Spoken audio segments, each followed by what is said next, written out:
So, the aftermath of DC fandom.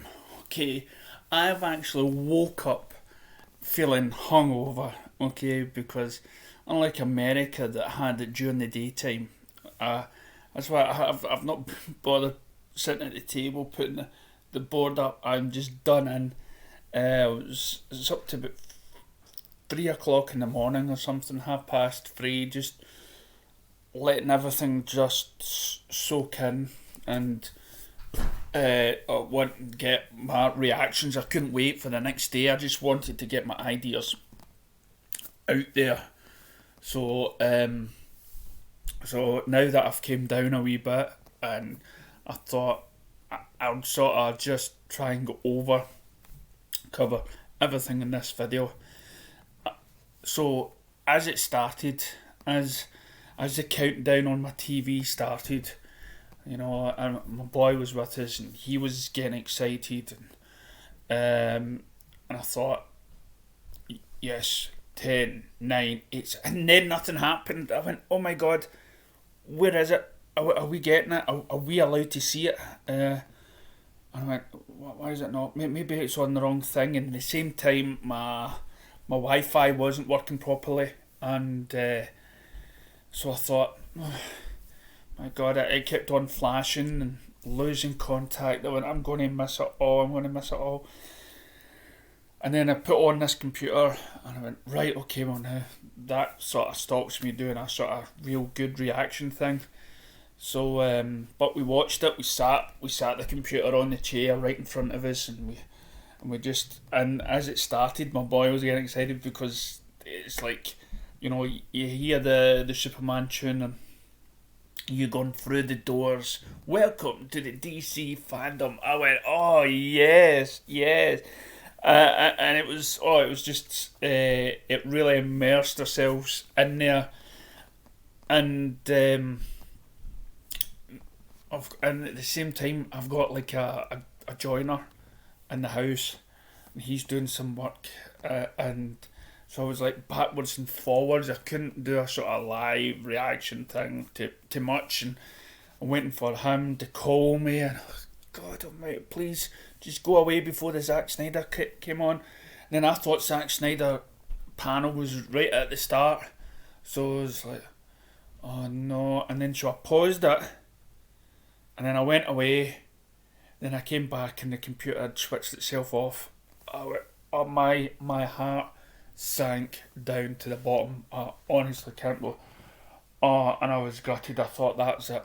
I've ruined everything. But then when I went to YouTube, so it's nothing there. It's so maybe I haven't missed it. And finally I got onto the schedule, and right, and then it just kept on going down and down and down and down and down. Oh, this is a big schedule.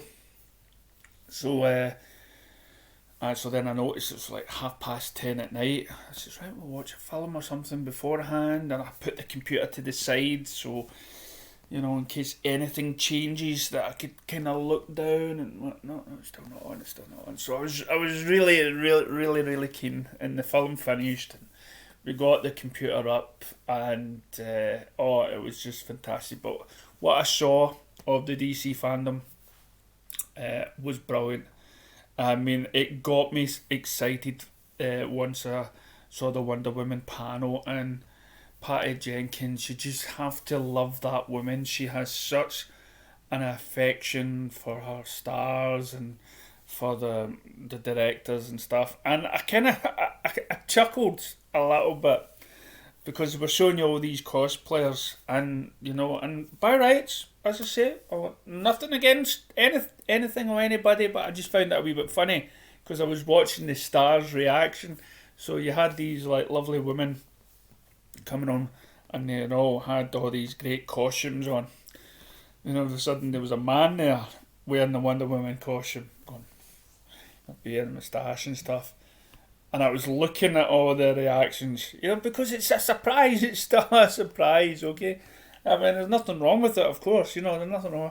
And there's a couple of them I thought, you want to laugh, but no, they managed to keep a straight face on it, and they just went on. It's just, this is what we want. We want it to, not just to be a hero for women, and stuff like that. And so then we saw the trailer, and oh, I can't remember her name, but the villain that plays Cheetah, she just blew me away. She was brilliant. You know, Ghostbusters sort of ruined her in that film, but this movie playing, oh, it was just everything. At first, I thought it was just going to be just her face and black eyeliner, and that was going to be her look. You know, kind of shabby and stuff. But then it all changes at the end of the trailer. I went, oh, this is fantastic. I don't care about CGI. I've never really cared about, you know, how good or how bad it was. It's just, I can watch bad CGI as long as it tells the story. That's okay for me, and it did. So yeah, I'm looking forward to Wonder Woman. And so then it went on and talked about, you know, the games and stuff like that, and the comics and the multiverse. And I wish everybody was watching this, because it's explaining a hell of a lot to people, and it's trying to convey over to fans, you know, that I've always said that you can have this Batman, you can have that Superman, you can have this. It's all part of the great family. And then, of course, the Batman director Matt Reeves later on said, you know, that he appreciates all the different incarnations of Batman through the years, and, you know, and how they're open to interpretation, and how we can look at each character in a new way. So that itself, and the multiverse, Multimad and stuff, it was great stuff. But being sort of biased when it comes to Zack, I was hoping to have some sort of mention of where they may be going, but no, they stayed on the multiverse and comics and the TV shows and stuff like that. And it was just a nice warm feeling watching it and being part of that community. It was really great to know that you're sharing it with people around the world at the same time. And what else? And then, of course, you saw the game for was it Gotham Knights with Robin. I don't know. I'll need to check it about the Batgirl history. I'm not too sure what one of the characters was, and but yeah, I mean, I had to tell my boy he had like done all the missions on the previous one, but he was just trying to find all the Joker trophies before he completed the game. So so I kind of spoiled it, whatnot. But the game looks okay. Like, the game looks fine. But for me, I don't know, there was nothing really new to it, unless you can go from one scene to the next, from one character to the next, and while you're all joined together doing the one mission. I don't know. I didn't see all of it. I had to turn away and go upstairs, and I missed half of it.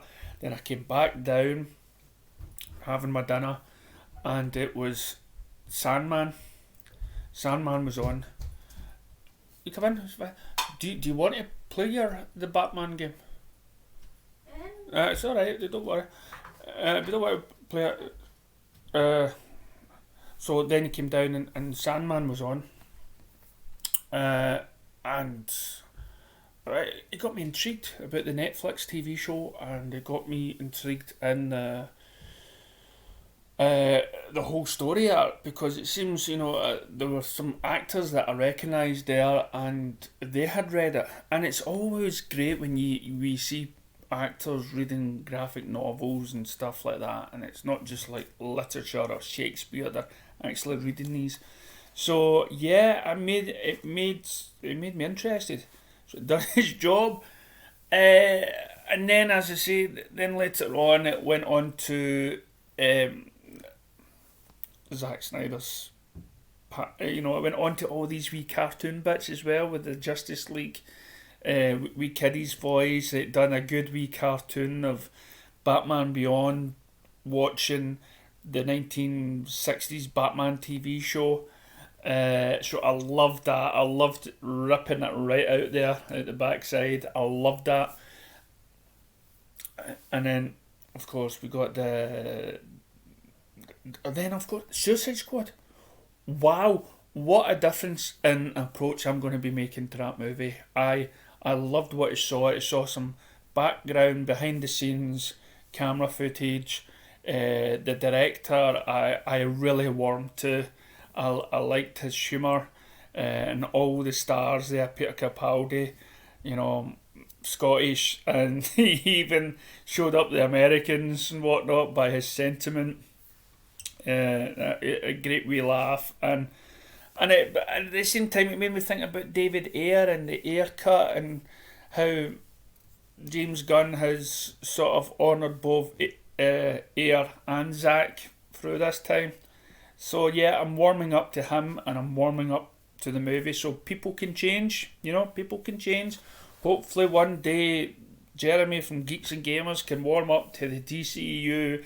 I mean, he loves Zack, but not the movies. So, and he came on recently and he's talked about a post by Scott Mendelson. And what Scott Mendelson wrote on a tweet was, so that the trailer for the Snyder Cut of Justice League looks like the same movie. Lots of deleted scenes from the marketing campaign, but otherwise it looks like alternative takes of existing scenes. Wow. What a lot of piss. Okay? Because I just seen it and I thought straight away, different movie. Tone, visual, music, this is something different. Of course it's going to follow slightly on the same theme and story. Okay, they didn't just reinvent a new story, so of course there's going to be little traces of the sort of timeline, but they're going to dig in so much deeper and it's going to be fleshed out more. So of course Zack Snyder and even Jeremy from Geeks and Gamers came on and praised him for this reaction. And Zack Snyder goes and replies to it, to Scott Mendelson. It's always been a kind of an SJW, social justice warrior and whatnot. And I think he's just been negative about the Snyder movement. So Snyder went, you said you enjoyed the theatrical cut of Justice League, like you enjoy your Saturday morning cartoons. Well, this is made for grown-ups, so you're not in the demographic. Also cool of you to comment on a leaked teaser, Scott Mendelson. Whoa, drop the mic. Okay, that was a excellent response. Brilliant. This is the Justice League one for kiddies. For those kiddies that like to play safe. This Justice League is for the grown-ups. Oh, just fantastic, Zack. Fantastic. And of course you can find this tweet if you just go to tweet and put in Zack Snyder and you'll see the comment yourself. Also, I mean, the Zack Snyder panel was just brilliant. It moved me to tears of the love and everything backwards and forwards. And I could see in the background of Zack Snyder's office, Zack Snyder's Justice League. And I went, what is the film called? Why is it in the corner? Why is it not on the wall? And I'm now believing that it's just going to be called Zack Snyder's it's going to be called Justice League the Snyder Cut or something along those lines. And honestly, when I received this sweatshirt of Zack Snyder's Justice League, I will be wearing it because I ain't calling it a cut. I am calling it Zack Snyder's Justice League, and I've said that from day one, how important that title for that film was to be, because for me the cut was something, we were aiming for, but we got so much more. So after the fan bit, and then he tells everybody it's going to be an hour long, but what he forgot to say, which Grace Randolph has said, that there's something special at the end of each episode. So there's going to be something else at the end of each episode that's something big to look forward to. And then, of course, it's going to be in a different format, and you can see it all in the one movie. And also, don't worry, for people like myself, outside HBO's reach, for those of us who don't have that, they're trying to make deals with other companies so that we can still see it. Oh, so that really, the fact that he was thinking about everybody else in the world at that time, wow, excellent. So after that, what came on? Yeah, I mean, I kept on thinking, it was going over and doing the voices of different Batmans and everything else. Um, but I tuned back in later on that night, and I saw, what was it, the game trailer for Suicide Squad versus the Justice League. Wow, that trailer blew me away. Now, granted, it wasn't a gameplay, but it's from Rocksteady, so I'm thinking, yeah, it's going to be good. There's not going to be much difference from the cinematic wee trailer that we see to the sort of to what the graphics were going to be like once you play it. How it plays, no idea. Maybe you can chop and change the character who you are. But I just thought it was funny. I thought it was hilarious. And if they time it right and bring it out right before the next Suicide Squad game, Suicide Squad movie, brilliant timing. And again, what I loved was you got the Brainiac ship in the background over the buildings and towers, and it looks scary and it looks frightening. And I'm thinking at the time when I'm watching this, there is your Man of Steel 2 movie. Just get Brainiac's ship, skull, arms down, Man of Steel 2 right there. Have it when it's just, little wee computer glitches throughout the first half of the movie. Then as he's going to fight him, it's in space. Only he could probably go up there at that time or something like that. So you don't need to involve everybody else to fight Brainiac. And then you've got the Man of Steel. Just to have that vision on the big screen. Wow, come on. What's wrong with you? Stop making Lex Luthor, even though he was great. I mean, I saw somebody tweet about that scene on the tower when people say, how can anybody not say that this is the most iconic masterpiece Lex Luthor and versus Superman you ever seen on the big screen? I went, yeah, that's it. That scene was fantastic. Bowing, getting a god to bend the knee and stuff. And then what else? It was this Black Adam. Oh, he was good. It was funny. Hawkman and was it the Atom Smasher? I think that's his name. He appeared. The whole storyline to it, and I just loved, The Rock. He's been trying to do this film for the last 10 years, and he wants Henry Cavill. He wants, to, and he was telling everybody the hierarchy of the DC superheroes is about to change.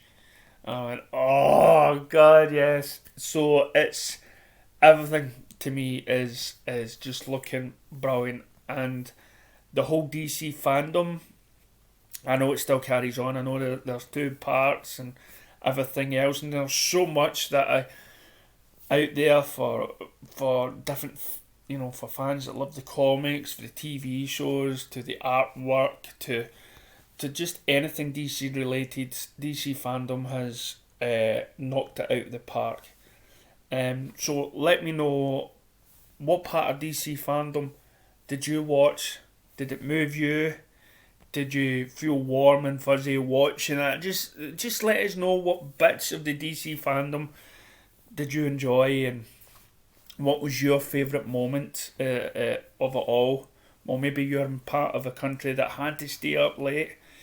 So let us know in the comments below. And thanks for watching. Catch you next time.